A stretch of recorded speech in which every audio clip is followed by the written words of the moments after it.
Ce vendredi matin avait lieu une conférence de presse à l'église de Saint-Pacôme afin d'annoncer un investissement majeur pour l'entreprise Inno3B.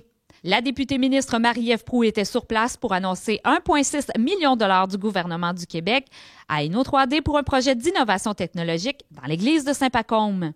De plus, des partenaires financiers tels qu'Écofuel, Desjardins Capital, le Fonds de solidarité des travailleurs du Québec et Premier Tech contribuent également au financement du projet d'une valeur d'environ 5 millions de dollars. Ça a aidé à développer la technologie, donc c'est ce qui a fait que la compagnie puisse développer puis peut aller plus loin dans sa technologie pour qu'elle puisse éventuellement commercialiser. Je pense que ça va être une vitrine technologique, donc cette vitrine va amener à l'entreprise à même exporter, je crois, à l'international. Mais c'est ce qui est intéressant, c'est que ça va amener ici aussi une visibilité pour l'ensemble de la région. C'est ce qui est exceptionnel. Si on peut aider d'autres entreprises de la sorte, on le fera. Rappelons que le projet d'Inno3B permet la production de fruits et de légumes 12 mois par année, sans pesticides, tout en réduisant les émissions de gaz à effet de serre. Avec ce montant, le projet technologique de culture verticale d'Inno3B pourra poursuivre ses étapes de commercialisation.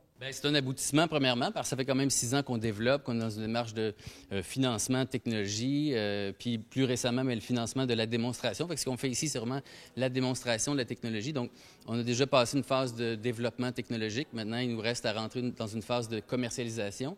Puis on a l'impression que c'est vraiment avec une démonstration comme ça qu'on est capable d'amener la compagnie à faire une commercialisation adéquate pour le marché qui est très grandissant. On comprend que l'agriculture urbaine, c'est c'est quelque chose qui est grandissant partout à travers le monde. On parle de, ici, revitaliser une église, mais ce n'est pas limité qu'à ça, évidemment.